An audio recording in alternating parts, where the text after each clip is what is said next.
দেশে গত কয়েকদিন ধরে যে জিনিসটা সবচেয়ে বেশি আলোচিত হচ্ছে তা হলো আইন শৃঙ্খলা নিয়ন্ত্রণ লুজ হয়ে যাওয়া বা শিথিল হয়ে যাওয়া।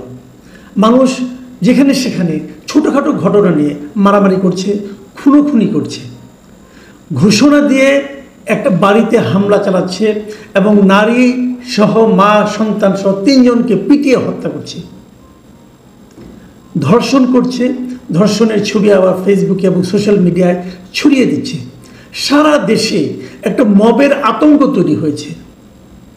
পুলিশের যে পুলিশ স্টেশন সেটা ঘেরাও করা হচ্ছে এবং ঘেরাও করে আসামিকে ছাড়িয়ে নিয়ে যাওয়া হচ্ছে, পুলিশ স্টেশন ভাঙচুর করা হচ্ছে। কোথাও আবার দেখা যাচ্ছে একজন লোককে ধরে নিয়ে বলা হচ্ছে এই স্বৈরাচারের অথবা ফ্যাসিস্টের দোষর একে অ্যারেস্ট করতে হবে, তার বিরুদ্ধে কোনো মামলা থাকুক বা না থাকুক সেটাও করতে বলা হচ্ছে। দাঙ্গা হচ্ছে, মারামারি হচ্ছে, অপহরণ হচ্ছে। এগুলো আমরা ব্যাপকভাবে মিডিয়াতে দেখছি, আমাদের আশেপাশে দেখছি। কেবল মিডিয়াতে দেখছি তাই না, কিন্তু মিডিয়া পড়ে আমরা জানছি না, আমাদের আশেপাশেও দেখছি এই ঘটনাগুলো ঘটছে। মানুষ নিরাপত্তাহীনতায় ভুগছে। মানুষ জানে না রাস্তায় বের হওয়ার পর যদি তাকে কেউ কোনো একটা স্বৈরাচারের দোষ হিসেবে ট্যাগ দিয়ে মারধর করে তাকে ফেরানোর জন্য কেউ আসবে কিনা এটা কেউ জানে না।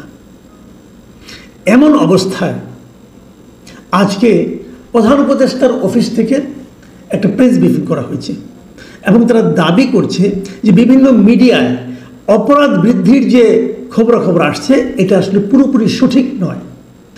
এবং এই বিষয়টা প্রধান উপদেষ্টার যে সামাজিক যোগাযোগ মাধ্যম আছে, ফেসবুক পেজ আছে, সেখানেও এই বিষয়টা উল্লেখ করা হয়েছে, উনিও লিখেছেন। এবং ইন্টারেস্টিংলি হলো সেখানে এর সাপোর্ট হিসাবে তারা পুলিশের দেওয়া 2টো পরিসংখ্যান উপস্থাপন করেছেন এবং এই পরিসংখ্যানগুলিতে তারা নানা ধরনের চিত্র দেখিয়েছেন। একটা হলো গত 2020-এর জানুয়ারি থেকে 2025-এর জুন পর্যন্ত তারা একটা বছর ভিত্তিক পরিসংখ্যান দিয়েছেন। আরেকটা দিয়েছেন যে এই 2024-এর সেপ্টেম্বর থেকে 2025-এর জুন পর্যন্ত প্রতি মাসের একটা হিসাব তারা দিয়েছেন। বিভিন্ন বিষয়, ডাকাতি কত হয়েছে, দস্যুতা, খুন, দ্রুত বিচার, দাঙ্গা, ধর্ষণ, অ্যাসিড নিক্ষেপ, এরকম নানাগুলি ক্যাটাগরিতে তারা এগুলো দিয়েছেন। এবং এটা দেওয়ার মাধ্যমে এর উপর নির্ভর করে তারা বলতে চেয়েছেন যে এই সময় আসলে অপরাধ তেমন একটা হয়নি। প্রেস ব্রিফিং যেটা হয়েছে সেখানে প্রধান উপদেষ্টার যিনি উপপ্রেস সচিব আবুল কালাম আজাদ মজুমদার তিনি যে জিনিসটা বলেছেন, আমি কিন্তু 2-1টি জিনিস আপনাদের পড়ে শুনি। উনি বলেছেন গত 10 মাসে বড় অপরাধের ক্ষেত্রে স্থিতিশীলতার প্রবণতা দেখা যাচ্ছে। মানে যে অপরাধগুলি বড় বড় অপরাধ, খুন টুন হাবিজাবি, এগুলোর ক্ষেত্রে স্থিতিশীলতা দেখা যাচ্ছে, মানে বাড়েও নি কমেও নি। আচ্ছা, আর বলেছেন যে 2024 সালের সেপ্টেম্বর থেকে 2025 সালের জুন পর্যন্ত সরকারি অপরাধ পরিসংখ্যানের ভিত্তিতে যে কথাগুলি পাওয়া গেছে, তিনি বলেছেন চলতি বছরে অপরাধের ঘটনা তীব্রভাবে বেড়েছে। পরিসংখ্যান মতে এমন দাবি পুরোপুরি সত্য নয়, মানে বেড়েছে কি বাড়েনি এই জিনিসটার ব্যাপারে ওনার বক্তব্য হলো আমরা যদি পরিসংখ্যানের দিকে তাকাই তাহলে আমরা বলবো যে বেড়েছে যে, এবং দাবি যারা করছেন দাবিটা ঠিক না। মানে অপরাধ বাড়েনি, এটা আপনাকে বুঝতে হবে পরিসংখ্যানের দিকে তাকিয়ে। পরিসংখ্যান বলছে বাড়ে নাই। ভাই, আপনি কি পরিসংখ্যান দেখে টের পান যে আপনার পাশে মারামারি হলো কিনা? ওই যে মিটফোর্ডে চাঁদার দাবিতে অথবা যে কোনো কিছুতে একটা লোককে যে পিটিয়ে মেরে ফেলা হলো, ওই লোক কি পরিসংখ্যান দেখে তা আপনার দোকান খুলেছিল? তাহলে তো তার মরার কথা ছিল না। পরিসংখ্যানের উপরে এই যে নির্ভরতা, এটা কতটুকু কি সত্য? এবং এই পরিসংখ্যানটা কে তৈরি করেছে? পুলিশ তৈরি করেছে। কার পুলিশ? এই সরকারের পুলিশ। সরকারের পুলিশ কি এমন পরিসংখ্যান করবে যাতে সরকার বিব্রত হবে? বাদ দেন এই কথাও। সরকারের পুলিশ যখন একটা খুনের হিসাব করে অথবা একটা দাঙ্গার হিসাব করে, কোন দাঙ্গা করে তারা বলতে পারে। যে সমস্ত দাঙ্গায় তাদের এখানে মামলা হয় সেগুলো নিয়ে তারা বলতে পারে। যেগুলো মামলা হয় না সেগুলো কেউ জানে না। কিন্তু মানে পরিসংখ্যান নিয়ে বলার আগে না আমি একটা কথা বলার লোভ আসলে সামলাতে পারছি না। অনেক আগের কথা, আপনার মার্কিন সাহিত্যিক ছিলেন, বিখ্যাত সাহিত্যিক, যাকে নাকি অনেকেই রসিকতার জন্য খুব বিখ্যাত বলেন, তিনি হলেন মার্ক টোয়েন। মার্ক টোয়েন একটা কথা বলেছিলেন। উনি বলেছিলেন, উনি আসলে নিজের নামে বলেননি, উনি দাবি করেছিলেন যে ওই সময় যে ব্রিটিশ প্রধানমন্ত্রী ছিল বেঞ্জামিন ডিসরেলি, তিনি নাকি এই কথাটা বলেছেন বলে মার্ক টোয়েন দাবি করেছিলেন। তবে ডিজনি কথা বলেছেন এমন কোনো প্রমাণ কখনো পাওয়া যায়নি, কাজে লোকে এটাকে মার্ক টোয়েনের বাণী হিসাবে মানে। তিনি বলেছিলেন আসলে there are 3 kinds of lies, 3 ধরনের মিথ্যা আছে। কি কি? Lies, damned lies and statistics. বাংলায় বলি মিথ্যা, 3 ধরনের মিথ্যা আছে। একটা হলো মিথ্যা, একটা হলো জঘন্য মিথ্যা, আরেকটা হলো পরিসংখ্যান।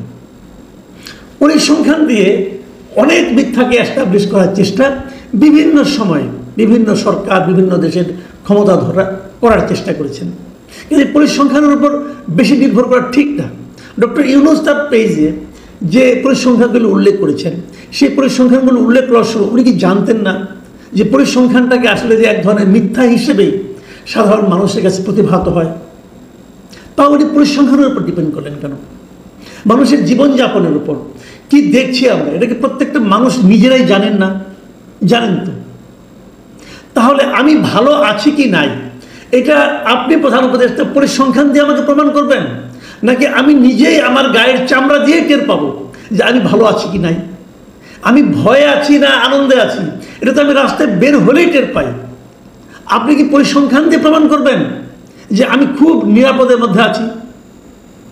বাজারের জিনিসের দাম বাড়লো কি বাড়লো না, যখন আপনি বাজার করতে যান তখনই আপনি জানেন। আপনি বাজারে যে একটা জিনিস কাঁচা মরিচের দাম গত কয়েকদিনে 250 টাকা করে বেড়েছে, আপনি গেলেন বাজারে, বাজার থেকে আসলেন এবং বাণিজ্য উপদেষ্টা পরিসংখ্যান দিয়ে প্রমাণ করলেন যে কাঁচা মরিচের দাম আসলে কম। করতেই পারেন, কিন্তু সেই প্রমাণটাকে আপনার ঘরের শান্তি ঝালের শান্তি ফিরে আনবে না তো। তো এই সমস্ত পরিসংখ্যান যখন দেওয়া হয় তখন বুঝতে হবে আসলে ওনাদের আর কিছু বলার নাই, আর কোনো লজিক নাই।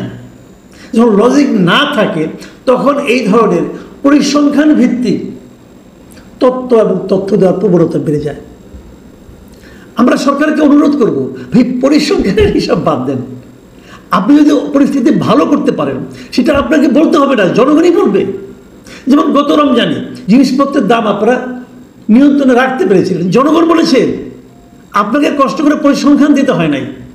যখন আপনারা পরিসংখ্যান দেন, আমার বিবেচনায় আপনি একটা হাস্যকর কাজ করেন এবং জনগণের কাছে নিজেদের অক্ষমতাকে ঢাকার একটা হাস্যকর প্রচেষ্টায় লিপ্ত হন। আমরা এটা চাই না। এদেশের মানুষ খুব ভালো বোঝে দেশে আইন শৃঙ্খলা পরিস্থিতি কেমন আছে। আমাদের অনুরোধ, এদেশের মানুষকে বোঝার চেষ্টা করেন, মানুষকে বোকা বানানোর চেষ্টা করেন না। প্রিয় দর্শক, এখন এই পর্যন্তই। আল্লাহ হাফিজ।